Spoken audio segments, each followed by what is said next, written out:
the surface according to its need. So first we have to find out the need. What is the need of the surface, and it means under what application the surface is subjected to. Either it is subjected to high temperature, high pressure. Accordingly, we will change the surface properties. So it is nothing but to modify a surface. These are various applications: automotive engines, cement, earth moving equipments, industry, etc. You can use surface engineering anywhere, even on your skin. You apply various creams to protect your hello to Yes, protect your sir. skin from the sun. You apply various coatings, sunscreen, cream, etc. Girls usually do this, and boys are also in the race too.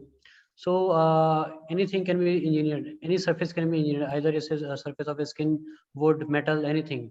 So these are treatments. There are around 27 treatments that are available to engineer the surface. Thermal spraying, welding. I will take the example of welding. Here you can see I have just shown the two examples: cement mixer and piston. And in case of piston, the coating should be in microns, so you cannot go for welding. Welding is only used very close dimensional tolerances are not required. And in case of cement mixer, if you go for thermal spraying, the layer will become, you may not have the layer for a longer time. In just one or two rotation, it will become, removed. So in case of welding, as I told you, where the closed dimensional tolerances are not required, welding is generally being used. These are some of the examples where welding is used. Bucket is rollers. As you know, it is subjected to high wear. So we need to hard face the surface. The surface should be harder. And to make the surface harder is known as hard facing. It's a part of hard facing basically. So you can use any welding technology out of the various welding techniques available. So I have taken an example of shielded metal arc welding. It's a very simple process. It's also known as roadside welding. You can see that you might have seen that welder usually take the electrode and weld and use new electrode. So sometimes it is known as roadside welding. It is also known as manual metal arc welding. So as I told you, we need to make the surface harder, and it is known as hard facing process. Okay, and to make the surface harder, we need to introduce alloying elements into the weld pool so that it can react with the carbon to make hard carbides so as to make the surface harder. So one way there was till now there was only way available to use to manufacture special purpose electrode. This is E6013 welding electrode, shielded metal arc welding electrode. For if you want to introduce alloying elements into a welding electrode, each and every time, even if there is a meager change in the composition of the electrode, let's say you are going to vary chromium 1%, 2%, 3%, you have to go for finding out the manufacturing industry who will make the electrodes for you, special purpose electrodes for you by changing the composition of the material. But there are two drawbacks. First is if you find the industry, he may or may not have time to give you. I still remember when I was in PhD, I was asked to come after 6 months because it was their peak production time, and they said we cannot stop our production just to manufacture two or three electrodes. So it was really required to find an alternative. One more thing, more problem was there. It was that at least 5 kg of mixture was required to start the production process. If the material is less than 5 kg, you cannot start the machine. So just to manufacture two or three electrodes, you just need to have 100 200 grams of material. Okay, and rest will go wasted. So I have found out a technique that is an alternative technique and novel technique. No one used this technique before me, and using shielded metal arc welding especially. So in this technique, what is required is there is no need to manufacture or manufacture special purpose electrode by finding an industry nearby you or in any region. You just need to place a mixture of alloying elements, whatever you want: iron, chromium, manganese, nickel. Mix all those elements in required composition and place onto this your base plate. Base plate in this case was used low carbon steel, so you can use any plate according to your need. And you can see that this is the thickness 1 mm. This is optimized thickness. I started the thickness from 0.2, 0.4, 0. And go up to 1.2. When I use 1.2 and 2 mm thickness, I have found that the mechanical bonding and the metallurgical bonding between the layer and this base plate was not so strong. So this is an optimized thickness where spatter was less and the weld build quality was very good. So this is here the sample was extracted. And one more thing here I would like to mention that people who have used the same composition, they have and using the special purpose electrode, they had to go for at least two welding layers, one onto other, in order to achieve the hardness of 63 HRC or 62 HRC. In my case, by using this technique, pre-placement technique, only single layer is sufficient. There is no need to weld 2 layers, 3 layers, 4 layers. Single layer was sufficient to achieve the required properties, wear properties, as well as the mechanical properties, that is hardness. So you can see after welding, a simple 6013 electrode was run over this mixture of alloying elements, and this is the weld bead quality. After grinding, this is a surface that has been achieved. This is a hard face surface where you can use for any kind of testing, microstructural testing, hardness testing, wear testing. So these are the parameters that were kept constant. These are also optimized parameters. I started the current from the lowest range up to from 130. It was recommended for E6013 electrode, and I went up to 190. So I found that this is a welding current range at which it should be done so as to get the better bead properties. So as I told you, this is a case of hard facing. You have just hardened the surface by introducing alloying elements which react with the carbon to form carbides in the weld pool, and this is a hard surface. So you can check if the surface is harder or not. Whatever you are going to achieve, you have achieved or not, either by checking the hardness of the surface, and by using the and through wear testing. So I have chosen impact sliding wear testing because in my I have added manganese content. It was manganese alloy because manganese has the properties of higher work hardening, as well as it also shows austenization. And there was no setup available. I was the first one who worked on this impact sliding wear test setup. This is a schematic of impact sliding wear test setup, and it can be used on any shaper machine available in your workshop. Here you can see that this is a setup. It's a very portable. This is a bed of the shaper machine. The quick return mechanism was removed from the machine so as to get the same stroke length and the same speed. These were the specimens, and this is a close view of the setup.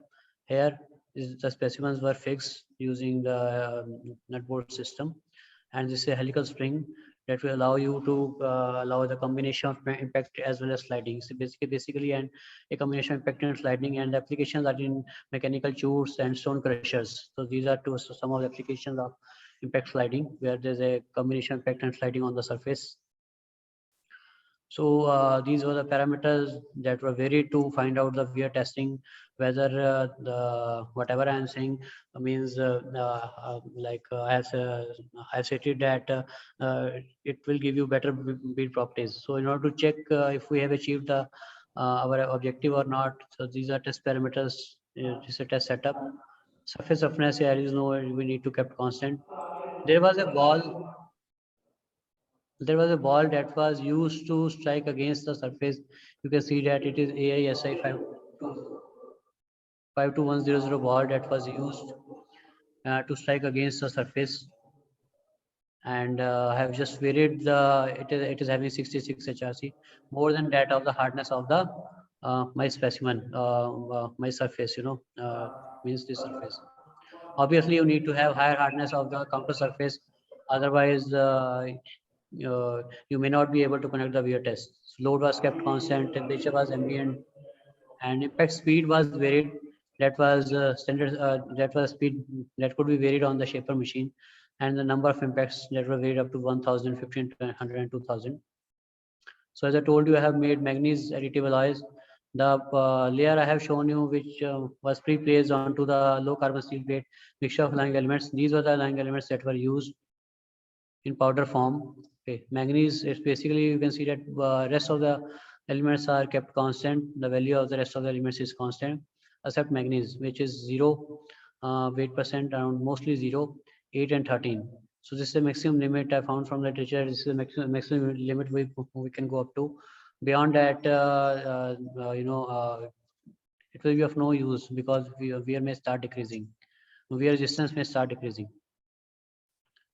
So this is a microstructure of the this properties is three pieces in which three specimens you can say that where the alloy A having 0 weight% manganese 8 and 13. So this is for 0, 8 and 13. As I told you, manganese is austenite stabilizer and work hardening ability. It stabilizes austenize. This yellow part is the austenite and this dark needles, the brown part is a retained austenite. You can see that as it has austenite stabilizing ability. So yellow part is increasing, means austenite is increasing with the increase of manganese from 0 to 13 weight percent. Same way the content of martensite is decreasing. So as here I have mentioned that these are the carbides. Okay. So from literature review, I found that these are carbides, but in order to ensure that we need to go for further testing whether these are the carbides or not, whether the carbides have formed or not into the weld pool. So you can see these are shiny particles. It's a close view of this image. These are shiny particles. These are the carbides. We can go for SEM image where we can you can also go for nano indentation that will let you know the hardness of this particular region so that you can come to know whether it's a carbide or not. So to confirm whether the carbides have formed into a surface or not, what was done was XRD analysis. This is a technique to confirm that carbides have formed.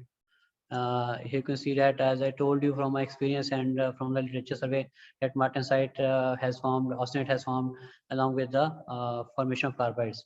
So here you can see that XRD peaks revealed that austenite formation reveals austenite formation, martensite formation along with the various carbides, iron, chromium. So basically most of the carbides are made up of iron, chromium. It is FEC, Fe2C, it means it has different structure. Obviously, it will have different hardness value. So accordingly, you can have different hardness values of each specimen based on the type of carbide which has formed. So this was the NIR analysis. This is a normalized intensity ratio analysis, which was done just to get the rough idea of the percentage of the faces formed and the carbide forms. As I have showed you that these were the carbides that were formed into the weld pool along with the osmium and martensite. So this is a formula that was proposed by Pilar Madhu in 2002. And he has also stated in his research paper that it will just give you the rough idea, not an exact indicator of how much is the percentage of your Fe3C or austenite or martensite.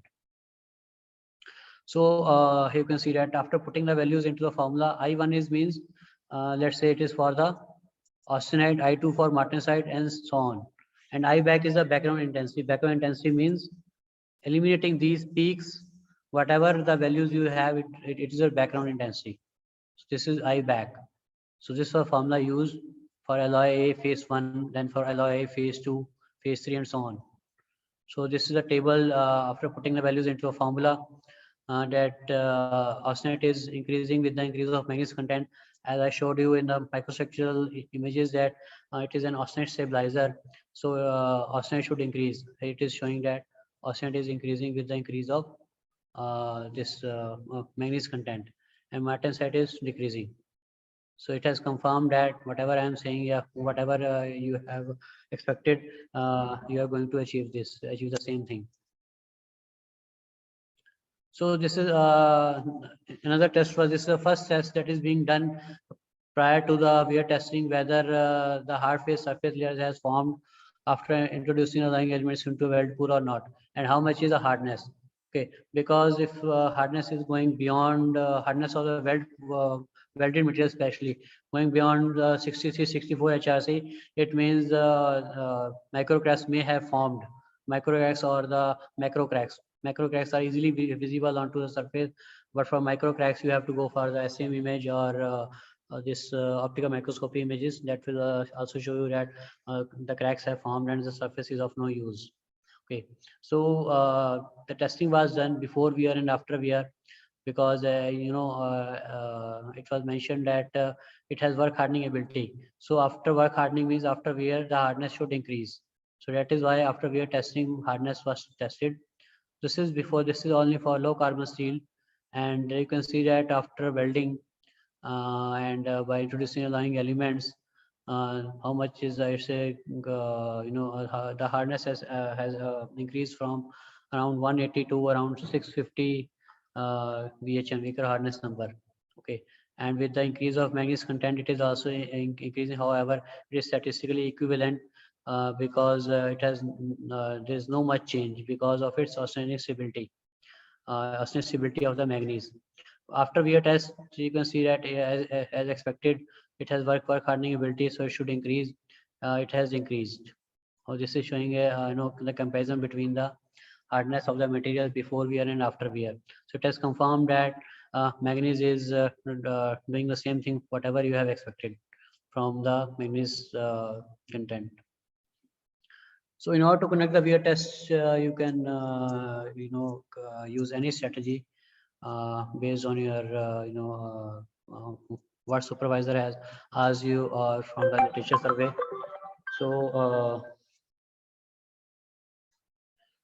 So I have used a full factorial technique.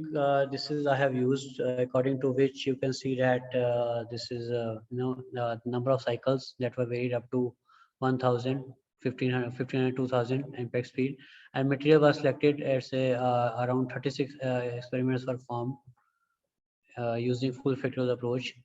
So this is a combination of the parameters, and the output was weight loss. After conducting the wear test, this is a weight loss I have achieved. So then ANOVA test was performed whether the parameter you have varied is significant or not. You can include number of parameters here over here. You can use Taguchi, okay, any kind of this design of experimental technique to carry out your wear testing. So you can also increase the number of parameters and their levels. Depending upon the parameters and levels you have used, you can find out your results. So full factorial, using a full factorial technique, total of 36 experiments were conducted, and this is weight loss value is a this is average of at least 3 specimens for each test. So you can also for this from this ANOVA you can find out whether your parameter is significant or not, whether it has some role or not. Okay, you can see that if it is a p probability value is up to 5% or less than 5%, it means it has significant effect on your outcome. So it is less than 5% in all the for all the varied parameters. The value is less than 5%. It means it has significant impact. However, for a combination of the parameters, this value is more than 5%. This is it is going up to 85, 17%. It means it has no significant effect on the outcome.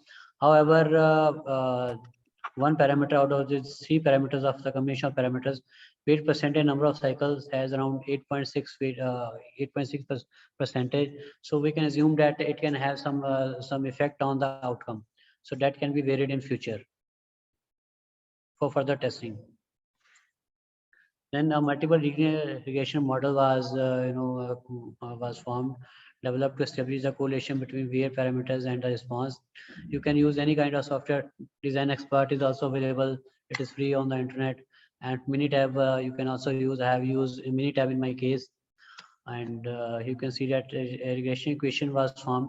The function of this regression equation is to find out the value of the way of the output in between the range of parameters anywhere. Anywhere means, let's say you want to find out the value at number of cycles 1500 and impact speed at let's say 19. What you do is you have to connect the wear test again in order to find out the experimental values. But using this outcome and this parameter input parameters, what it has given is it has given the correlation between the input and output, where you just have to put the value. Let's say weight percent of magnesium you want to vary up to 6%, keep the value over 6 here. Impact speed you can go up to 1000, you can keep 1000. Okay, number of cycles you can go up to 1 lakh. Sorry, you cannot go beyond the range. Sorry for that. You cannot go beyond the range, because whatever equation you have achieved, this is for this range 1000 to 2000, 17 to 50. So you can vary any range in between 1000 to 2000. You can go vary number of cycles of 1500 or 1600, 1700 up to 2000. Same way, impact speed can be varied 17, 18, 19, 20, 19.1, anything. And in manganese content from 0 to 13 weight percent, 1, 2, 3, 4, anything you can vary up to 13 weight percent.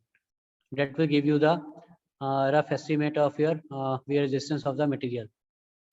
So this is a probability plot that was plotted. If it is close to 1, that is you have achieved the desired results. Here, this table shows that manganese content, as I showed you, it was 0 at 13. It is still kept constant. Impact speed was, this was 1733 and 50. So here you can see that I have varied it to 41, 25, 41, 25, and number of cycles also varied.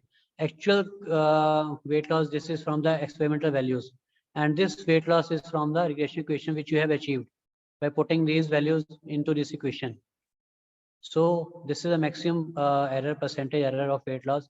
It states that whatever results you are achieving by putting the values into the equation, it will give you the results with the error of plus minus 9%. So if it is acceptable, you can go for putting the values into the equation. Otherwise, go for conducting the wear test, experimental test. So here it is seen that this is the main effect plots. With the material, with the increase of manganese content, obviously hardness was increasing, so the wear weight loss should decrease. So here it is seen that with the increase of this manganese weight percent, hardness is increasing, and this weight loss is decreasing. With the impact speed, it is also decreasing, because it is not getting much time, because the ball which I showed you that was striking against the material, it was not getting much time at high speed to be in contact with the specimen surface. That is why the lowest weight loss at highest impact speed has been encountered. At the same time, obviously with an increase in of number of cycles, the ball will have more time to be in contact with the surface, and the weight loss will increase. But if you go beyond this, it will become stabilized. Why? Because the oxide layer will start forming onto the material surface, on the specimen surface, that I'll show you in the SEM surfaces. So this is also these plots were also obtained from the surface plots and counter plots were also obtained from the meta software. Here what you can do is just keep one value on holding, means number of cycles. You have three parameters. Hold number of cycles up to a certain value, just and you can estimate the your output from this graph. Let's say you want to go up to you want to select 5-8%, and this is up to 33. So just plot a line from from here and from here, where it will intersect. That will give you the your estimated value of weight loss with an error of plus minus 9%. From in this region, it will the weight loss will be around 0.05 to 0.06 grams. So it is lowest in this region and keeps on increasing in this region. Same way, hold the value of impact speed and so on. By varying the content of manganese and number of cycles, you can estimate the weight loss values. If you don't want to use that regression equation. So this is for by holding the value of manganese content by varying number of cycles and impact speed. So let's skip this. So this is the morphology of worn surfaces, as we do not have much time. Now this is the morphology of worn surfaces. Worn surfaces means after the wear test. So you can see that as I told you, if we keep on doing the test at for more number of cycles, oxide layer will start forming. You can see that this is a worn surface of the specimen. I'm saying that these are the oxide layers, and you can ask how you can see that these are oxide patches. This is from the EDS analysis. You can see that number 2, oxygen content is much higher in this region. So it means these are the type of oxide patches. So at the same time, This is it's a carbide pull out. As expected, there's a combination of impact and sliding. When the balls slide onto a surface of the specimen, it will protrude the that carbide, and this carbide pull out has occurred. And by taking the this EDS analysis, by connecting EDS analysis over here, you can see the carbon percentage is much higher. So some fine scratches are also formed because of the sliding of the ball onto a counter surface onto the main surface. With the increase of manganese content, as I told you, its hardness was increasing. So fine scratches has been converted into very fine scratches, and carbide pullout is not much because of the increase of austenization, because it has the surface which can hold the surface such type of property that form which can hold the this carbide well into the material. So with the increase of manganese, more triboxide patches have formed. And further, you can see that at 13% more is the hardness of the material, more it will prone to the formation of triboxide patches. You can see that this is the triboxide patches. You can assume that this is best surface or the best material from the this graph, because it has lowest weight loss, 13%. And this same image also showed that nothing has happened onto a surface because triboxide patches have formed. A groove has also formed on the this oxide layers, and with the increase of the number of cycles, it is plastically deformed, and again it will form a triboxide layer if you keep on conducting the test. And same way, this is showing that oxygen content is much higher, and obviously this is a your triboxide layer. And these are weird debris. Weird debris are formed from the this triboxide patches after the breaking of the triboxide layer. So till here you can uh, say that this is the best material to use, and it should be put into the effect for a real world application. This is the best material because nothing has happened. However, the carbide pullout was occurred while when the manganese content was 0.8%, and again it has happened with the when it was 8%. But in 13% nothing has happened. It has lowest weight loss. But after taking the subsurface analysis by cutting the bond surface, this is what I found. As I showed you that at manganese 0.8% carbide pullout has occurred. At the subsurface, you can see that broken carbides. These are carbides. EDS analysis was also conducted and showed the higher percentage of carbon. It is about to break. It is about to pull out from the material. If you slide your ball one or two or three times, it will move away from the surface. So this is carbon network of the carbides. So same way, as I shown you in the same image, that with the increase of manganese, triboxide layer formation was increased. So this is a triboxide layer. How I am saying this is a triboxide layer based on the ADS analysis. We showed ADS analysis was also done over here. However, I have not shown over here, not shown on this slide. The triboxide layer which has increased as compared to this one, and it's a fracture of carbide particles, and it is also going to move away from the surface. The surface which was the best surface and having lowest weight loss, you can see that what has happened, what actually has happened. Thick triboxide layer has formed. It is also showing, but the top surface is also showing thick triboxide layer has formed, and it has also confirmed through the subsurface analysis. A thick triboxide layer has formed. It is also around I think 7.63 microns. You can see that under the thick triboxide layer, what actually has happened over here. A severe crack formation has occurred. So based on this, you can conclude that this is not the best material to use. However, till now, we were expecting that, we were saying that this is the best material based on the weight loss and this same surface.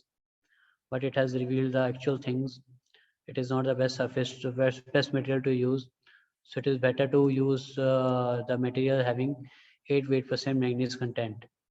However, weight loss is much higher because if you put into the actual conditions, it will take this 8% manganese content material will take more time to get worn out as compared to the other two materials. So this is the same thing I've written over here. and ask where this property has been achieved. And the regression equation showed that you can have the weight loss estimate within an error of 9 or 10%. And this is a heartless, 13% aggregated extreme wear distance, but it's not the case. Subsurface analysis revealed that this is not the best material. And thank you. Any questions? One question is there: what resources are needed to do the EDS analysis? From Akash Singh. Akshay Singh, Yeah, sorry. for sources, if you have a SEM equipment with you and it is equipped with the EDS facility, you can use that. You just need to have polishing machine. Polishing machine means this is a surface, actual surface that was achieved after grinding. You need to polish the surface to make it mirror finish so that you can see your face. After polishing, you need etching agent. Some chemicals are required that would be available in the chemical lab. And then go for SEM testing where you can have the SEM image as well as the EDS analysis. And you can take any analysis, whether on the whole surface, a point analysis, anywhere.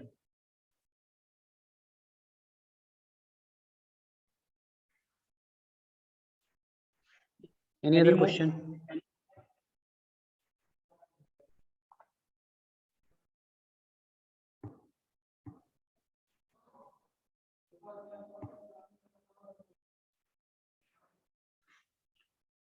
Okay, sir. Thank you very much for your wonderful talk on welding and if in case you have any question, you can contact on this my email ID and through this number. Okay, so nice of you. So nice of you for providing your contact details. And I want to share one thing that a very eminent personality from Singapore have joined this talk. Mr. Nawab Singh from Institute of Microelectronics.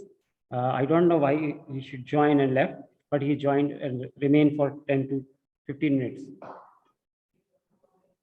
I have checked him that he was there for 10 to 15 minutes. I checked his institutional affiliation. So he was in Institute of Microelectronics, Singapore. So it's very nice, sir. Thank you very much. And we again hope that you will again deliver some lecture on next topic. Definitely. Okay. Thank you. Thank you very much. So kind of you. Thank you very much. Thank you. Thank you. Okay. Thank you. Thank you. Thank you. Thank you.